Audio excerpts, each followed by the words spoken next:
La voix de Tatiana lutte contre l'inversion de valeurs, l'intelligence au service de la nation. Na pesi bino mbote ba Kongomani ba ibokolanda maman Tatiana. Zala ngai mokote mokolo mwa lelo tokozala ensemble na moko ya baiba pandisango na kombo ya Jérémy Luemba na yende tokosombitini ya makanisi ensemble na prophète John Gefa nde azali invité na biso mokolo mwa lelo déjà sur John Gefa TV de ozolanda biso en direct. Jérémy Luemba mbote na yo. Mbote maman Tatiana également mbote na ba fanatique nyoso topé bato nyoso ba otala biso. Merci mingi. Matondo mingi na yo les renards du désert. Voilà. Matondo mingi pe na bino banso ba bozali kolanda biso en direct awa tokozwa sika prophète John Gefa tokolobela mambi matali politique moi moke et juste après tokolobela matali vaccin pote ezali ekopesa bokono ya buka buka na bandeko na biso pona yango tokozwa moko ya bai o bakosepela pote bayambaka bayo nyonso bazali bae bonsono na kombo ya sœur Mami Kabala tokoyamba epe moko mo n'est-ce pas?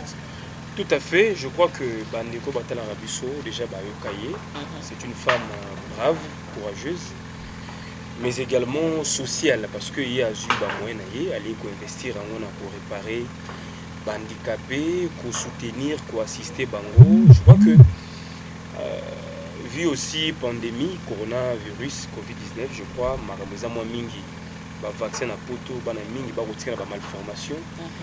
Défaut physique, topé mental, je crois que Torobenga maman pour que Amé puisse avoir piste de solutions pour parvenir à traiter Bandeko. Voilà, merci. Matondo mingi na yo, les renards du désert, tozwa directement prophète John Gefa to ebite avant que to banda émission na biso to bandara na losambo kasi bopulaka losako. Maman to banda na losambo parce que losako ezali en mine ezali kafu kafu.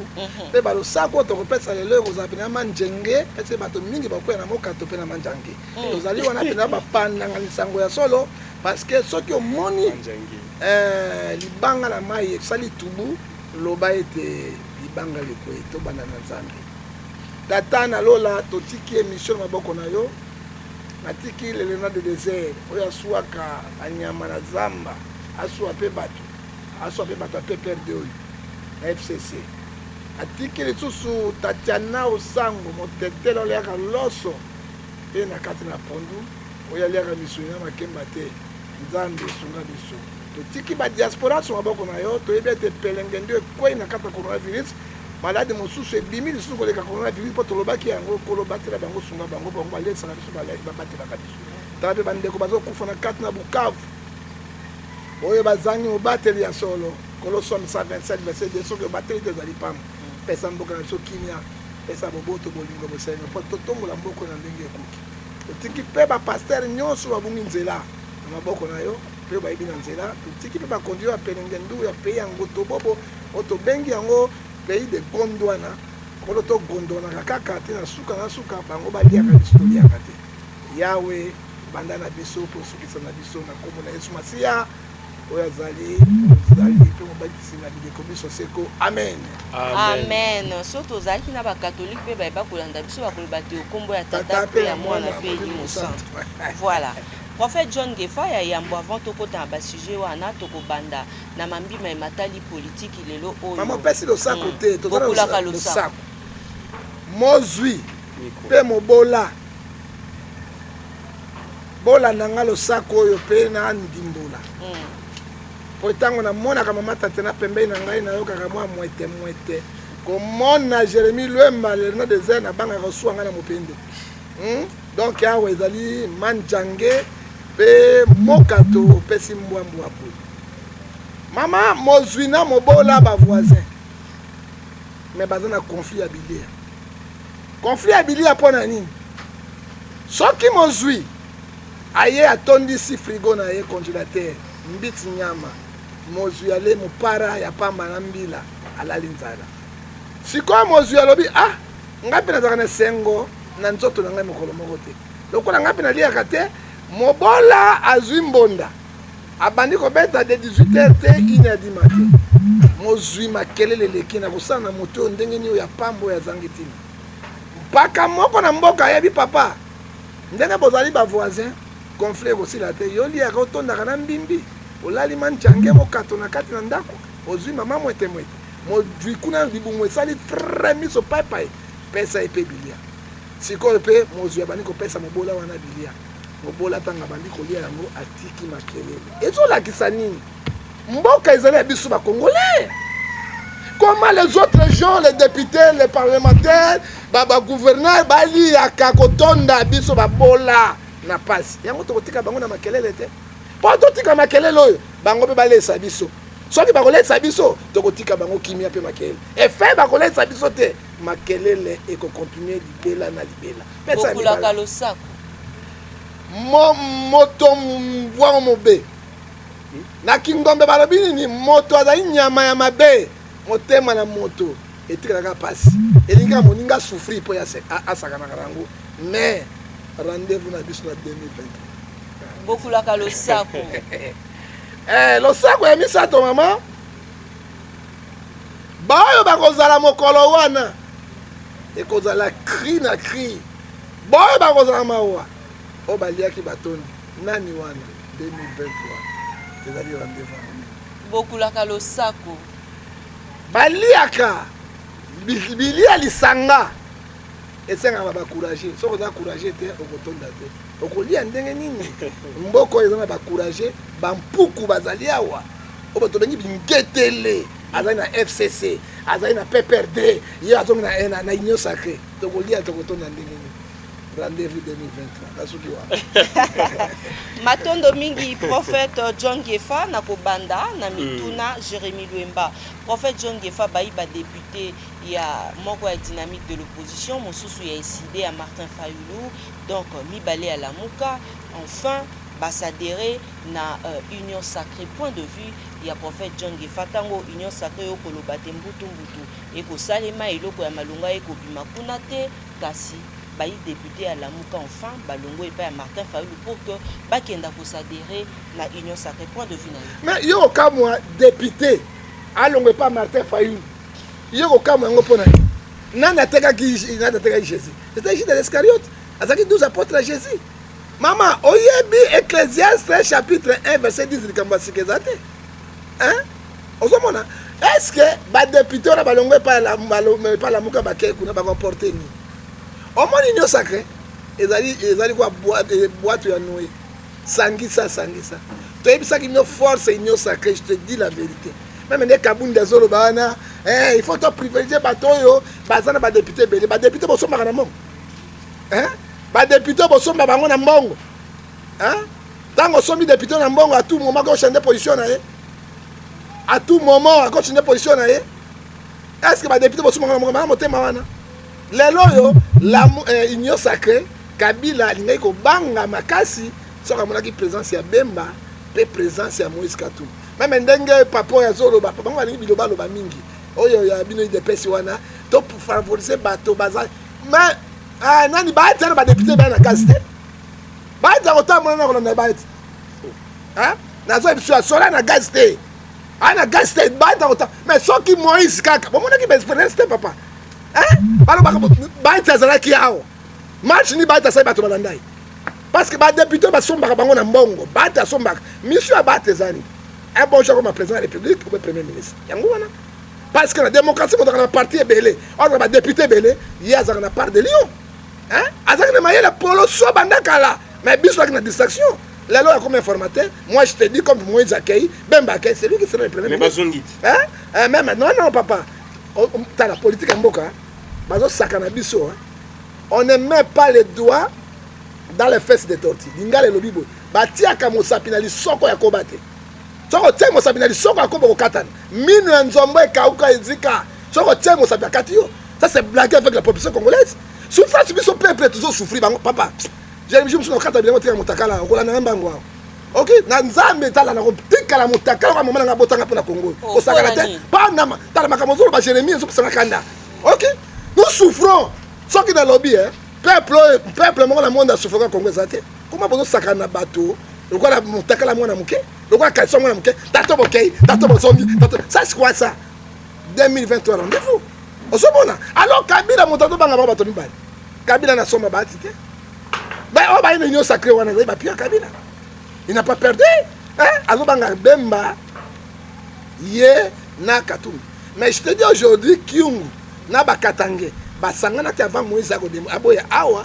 que basa sous relation ça dit quoi Moïse a donné pépé pour ne pas préparer l'élection 23 Kabila a bien na kotia pour ma président yango na tuni politique congolaise qui est Kabila au Congo faisait des rois président de président et pourtant il a travaillé ici pendant 21 ans 18 ans plus de 3 ans de son père soit disant son père mais mboka na mo potu alors ça dit quoi yami balé tango bakei wana ko sa elo côté ba ye wana ko luka ba poste po parce que mon ba congolais so bazali ba bololé na bango hein mama ekosimba te congolais afungoli miso congolais ko so ya boso baté rendez-vous là 2023 parce que les années ko sakana le peuple congolais au bazali ko souffrir mikoloyos ce sont les gens qui n'ont pas l'amour hein Ézéchiel 36 verset 26 Nzambe pesa bango mitema ya sika ya boboto ya bolingo hein au bazo sala c'est nous qui souffrent c'est la population congolaise oyo tozali na pelengeli. Prophète John Gefa bolobaki mingi que Vital Kamerhe na prison ya Makala te na moi lelo akolongwa dirkab te enfin président Félix auti koti ya lisusu Gila Nyembo oyo azalaki moko ya bayu DPS na mboka ya Belgique lelo yende moto a ko remplacer Vital Kamerhe lokola directeur ya cabinet kasi motuna ezali ya kotuna.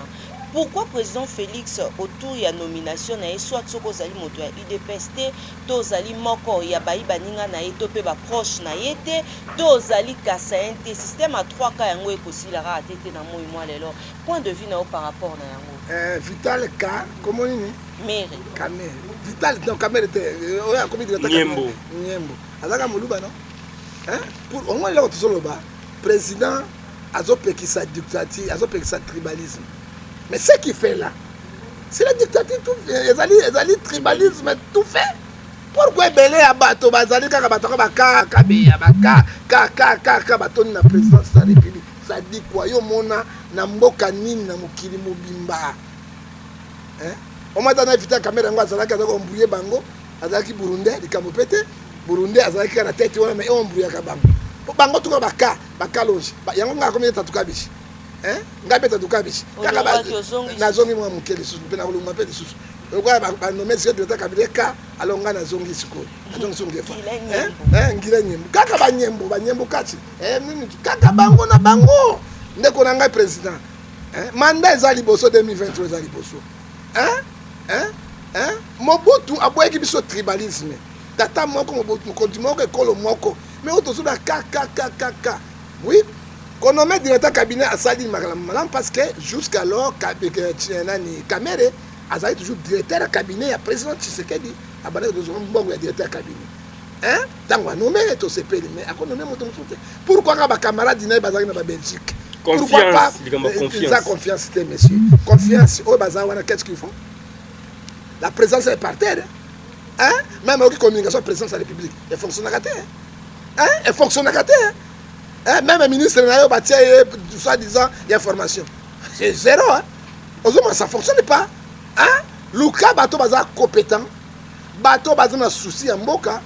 Hein? Parce que vous allez voir pour la cobonise. Est-ce que le premier ministre a la même valeur que le premier ministre? Directeur cabinet président. Même équivaut. Conseiller à présidence. A la même niveau na ministre. Même salaire, même niveau, même avantage. C'est la même chose.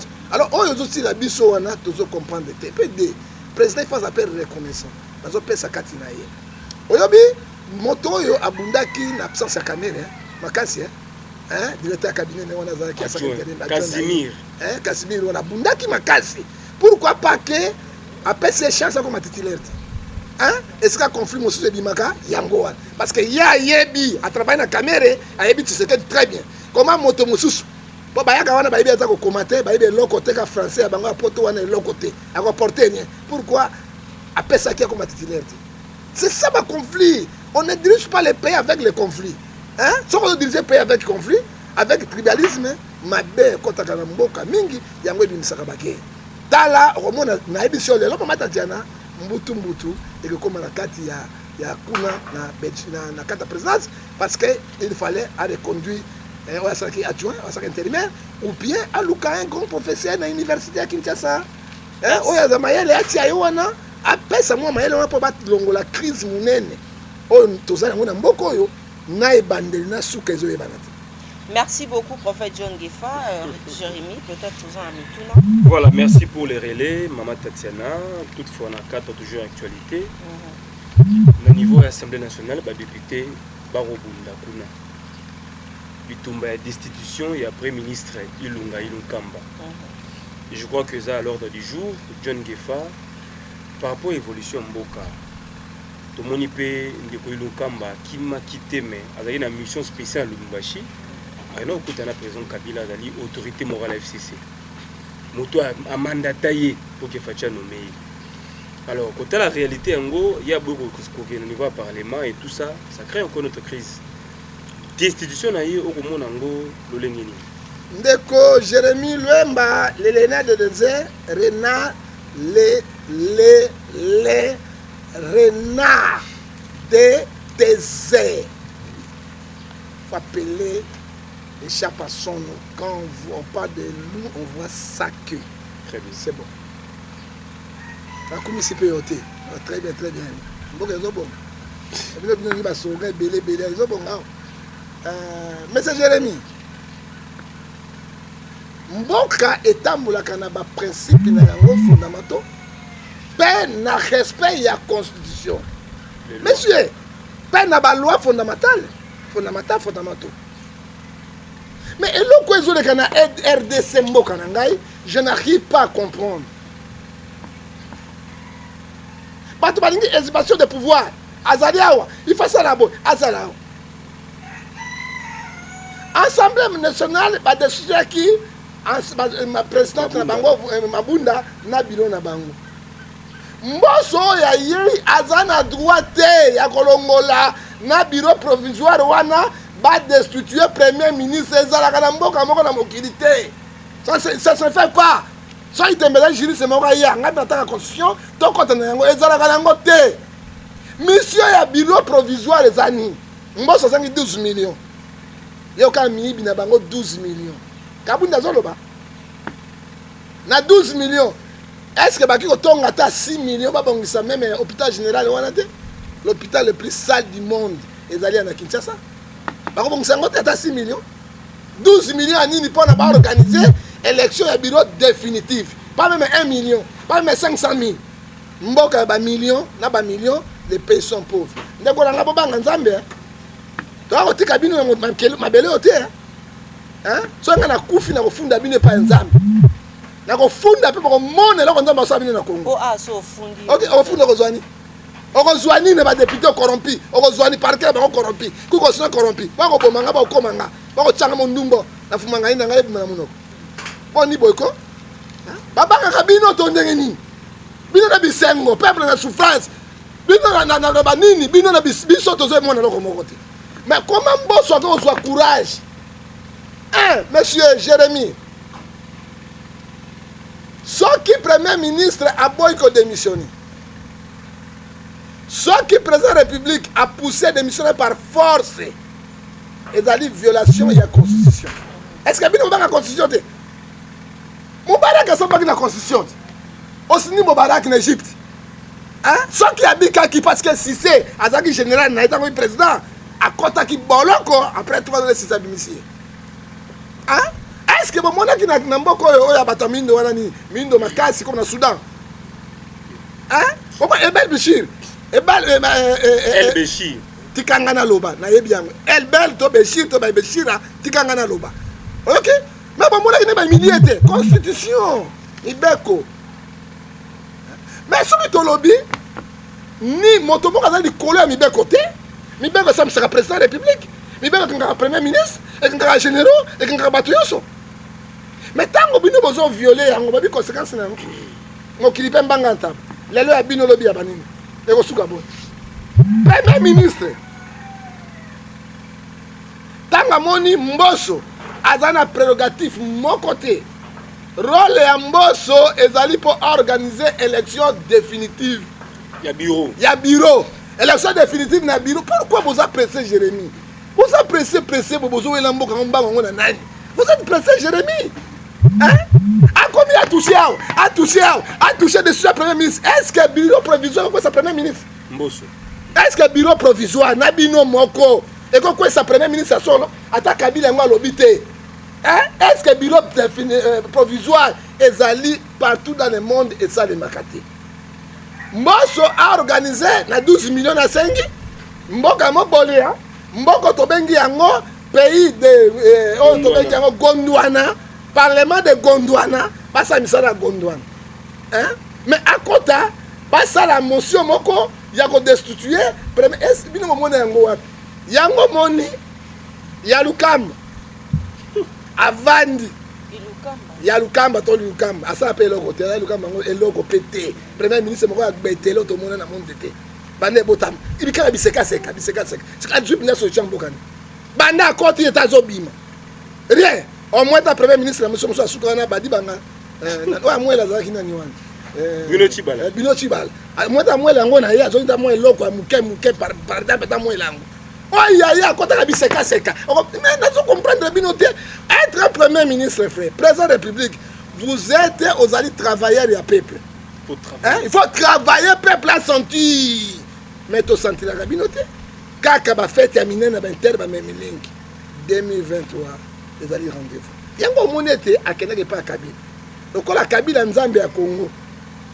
Il faut pas lukaye. Qui est Kabila au Congo? Kabila est sénateur.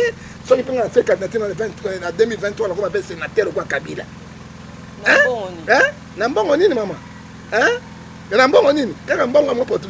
Parce que anti ba élection ni sali marana ba futa mbongo na yebi ba élection ba député ba bango et puis pour ba nommer bango ba nomaka bango ba futa bango ba mbongo mais Nzambe a sala quelque chose. Alors il faut Kabila loba pona makambe salem. Mais vous n'avez Kabila na pouvoir. Pourquoi vous négociez avec Kabila? Non, c'est entre eux et FCC, non? FCC, c'est autorité morale. Papa, moi je te promets aujourd'hui que bureau Assemblée nationale, président Ango Outaka na FCC. Kassitozo, c'est la succession. Il y a Mabunda na FCC. Et vous attendez le 3 février. Bon, le 3 février. FCC, ça dit quoi? FCC, ça a mené Kaka. Bâtir un mouillé bateau pam. Bon, si vous avez un Kabila, Kabila va bien. Vous avez un Kabila va bien. Pour tirer bango na pelengendo.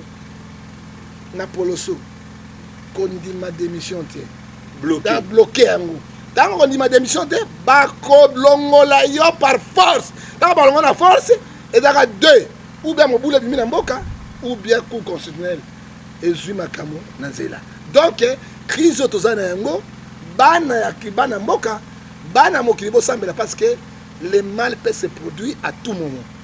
À tout moment, le mal peut se produire dans le Congo démocratique, dans la ville à Kinshasa, parce qu'on n'a jamais vu politique et autres pas. Il n'y a pas la solution dans la République démocratique du Congo, parce qu'au cas, va forcer, au cas où le papa est Mbosso, mais bien sûr, Mbosso a un peu perdu. A un peu non? Au cas, ça les locaux, il y a le cas Malongwe, violation, trouble Robima. Et c'est le moment où Bakabundi bazwa mayele na batu ya présidence na ba conseil malamu ba été le mal est défendu. C'est là élection définitive. Après l'élection définitive, ça la ministre de reprise ndé ba kolande la motion ya destitution ya premier ministre. Mais tango ba kosala yango na ndenge na bango po ba mesana ko sala la yango et ko bota eloko moko ya malamu. Et puis maman pona sukisa ko kende na biso zo kende na Bikambo, il y a Union sacrée.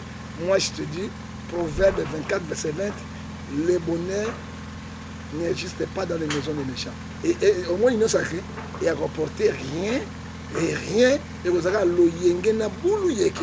Parce que vous avez même de Bakoti, José Makila, Oyo Moto ya Kabila, Oyo, Mikai Bakoti na Kati, Papa Botala no Elo Kwandengo, Président Félix. Aujourd'hui, il y a danger, il y a des terroristes politiques qui vont continuer. Les gros mafiateurs, on va vendre l'économie à Congo à zéro par terre. Il faut filer. Même pas à PDG. À l'invité, pour se passer. À l'ingrédient soutenu. Alors, il faut ajouter ma kila. papa kabunda kosani eza wana ndia benga yango ya bombe atomique parce que eloko malongi kozaka tina. Merci beaucoup. Voilà, pour notre autour de cela parlement, mais rapidement pour faire un mot par rapport à la condamnation, il y a Daniel Ngoïmoulunda, 3 ans de prison ferme. On nous signale que nous avons commis 3 ans de prison. C'est vrai, que Moni Bajos Kapiamba Kokomayango, mais nous avons 3 ans. Tozo et Bangolelo. Soki, il y a vrai, ils ont 3 ans. Mais le 3 ans, ils ont proposé qu'il y ait 5 ans. Il y a prison. Bakakoli. Te Coca-Cola te mais ali. Pas ko solo la nanu. C'est pas Coca-Cola kaka te. Non l'avocat zani. Non l'avocat il allait ko défendre. Par contre tu as prison condamnation à 10 ans. Il y a qui ont négocié aujourd'hui 5 ans ou bien 7 ans. Maman, au moins nzambe to sambela. Hein? C'est pour ça la Bible nous dit ceci. Moi je ne serai pas politicien à cause de la Bosambulu. Matthieu 6:24. Tu ne peux pas suivre des chemins à la fois. Au moins, il y a un peu de salawana. Était à Bandinga Moussous. Incitation à la haine. Hein? Attention, messieurs. Moutuna na yo, réponse yanga. Nani abane ko soma minduki yao. Sengo imulunda. Un pasteur. Minduki to abane ko somba, abane ko tumbango. Est-ce que yon sur l'état contrôle yango? Yami balé, un pasteur, c'est lui qui donne la paix. Alors tu n'as pas d'incitation à la haine. La Bible est parce que mission yango imulu nuka kabila go vanda kuna na minduki ya zwa ebele oya bomba na Katanga partout à la sécession de Katanga. Ozoka et comme la République. Et puis un pasteur côté les mains on peut ça ba incitation à la haine publiquement bourré. Hein? Oyebi Matthieu Jean 23 verset 20 23 lobby auto kangi na seka kangi na son la peine anase. Et puis to kamel sous na Matthieu sous to lobby kamel na Romain peut sous na 13 verset 4 les magistrats sont les ministres de Dieu. Hein? Tout ça que respecter bango pas katali kamana solo pas bali kamana solo tala ngoy mulunda aki ko kwena molimo ya ngoto bobo ya pelengendu bango mulunda basala mabia c'est dans l'exemple cabinet 2011 pour Katanga c'est quoi mulunda. Est-ce que tu sais qu'est Moulumba le défunt et puis na Kabila ba va voter puis na Kabila ba tika tseka Moulumba ngoy Moulunda motabi ale kisa Kabila parce qu'il était Katangé Galate 67 lobby c'est que Kabila Katangé Katangé te ba faut filer ko Katangé tinga pina na da Moulumba te na faut filer ba tatuka bishiti nos congolais hein mais na tata tatuka bishiti na congolais mais Kabila c'est rwandais. C'est un Rwandais tout fait, il n'est pas congolais. Infiltration. Il y a Biyaya, Bayaka, dans Kabila le père. Ozomona, Biyaya, Bayaka, dans Kabila le père. Il faut dire la vérité. Les Longoy Mulunda, Azo Sibi, Jeba Nzambe. Ce qui il faut 25 ans de prison, dans Azo Bimama Tokolo, tu es Bimi. Hein? Bango va s'assurer quand tu as Ninga Koufa, allez, Babimi, ça en Afrique du Sud. Justice est d'aller solo, équitablement, parce que tel bateau, hein? Bazali bateau, ma belle, le Congolais n'a pas si. À cause de Bango Imou, il est pasteur comme moi. N'a ko linga mabe na yete. Mais n'a ko condamné les Éphésiens 5 verset 11, mabe o ya sala. Yango ezo futa ya kasineni, so ka tana lobi bo Kabila na l'autre côté. Kabila na président te. Kabila premier ministre te, aza na l'autre côté, aza sénateur. Hein? So bokasi makamba Kabila bono sana na kuna les lotés makambo so ko changer. Pele le peuple a telemi. Ngoy mulunda aza ko mériter ya solo. Justice en Zambie, ça et puis à Mokili, peine naïe. 3 ans à Mouké, donc on peut c'était à 10 ans. 12 ans, plus 2 ans, mon sous ya travaux forcés. Pour na aye ba eloko ya sala.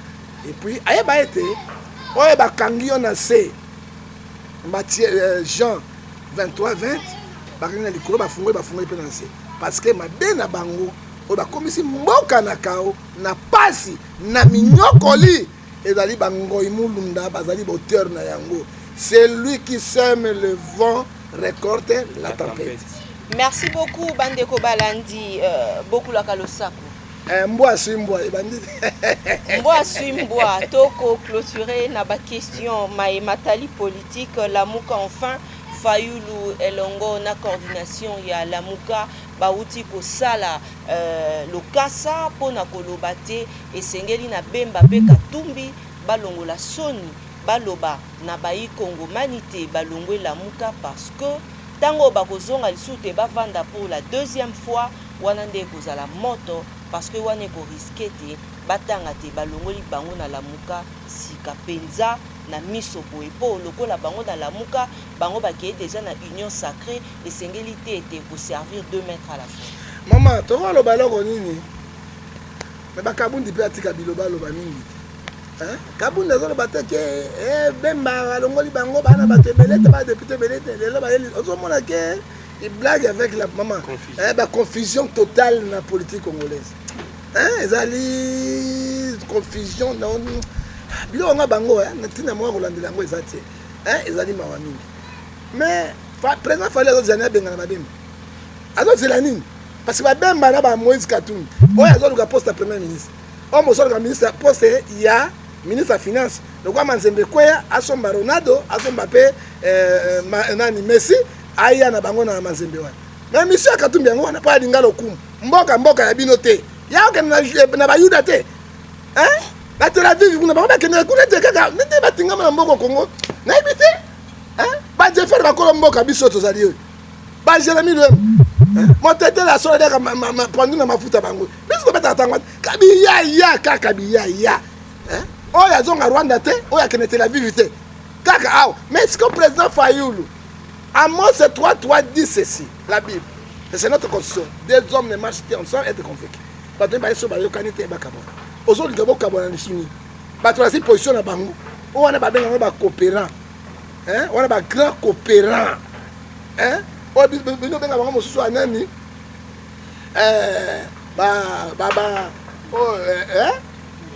courageux politique bazanga soni ata ebolo pende ya rouge ya kuna na masoko na yako akokipe te ok ebolo pende ya rouge atie awa akota courageux parce que Bemba koza soni ndenge balobaki na Tshisekedi akoza na soni oyo moyuda na tina te bango baka na soni te akoza na soni tala lelo moto bokritikaki ye lelo bozolandelaka ye ezolakisa nini tala nsima zonga moto ça dit quoi soki baboyi kolongwa po soki obe bakoma zonga lamuka il faut bato lamuka babengana bango baza so na droit ya kotia makolo parce que bazali lokola bavirus ebola kombo na bango ezali ebola coronavirus b donc bakoya mpona kosiboma lamuka ekufa mais lamuka na peuple parce que bazana objectif na bango mboka nyonso il faut position ezali na monde alors bino bolinga opposition te bolinga kaka nini pouvoir bozwa yo mona bamende te ça dit quoi mboka ezali na pourriture totale matondo mingi na yo penza ndenge opesaki biso ngonga ye matondo mingi na bakongomani bayike bayebokolanda biso sur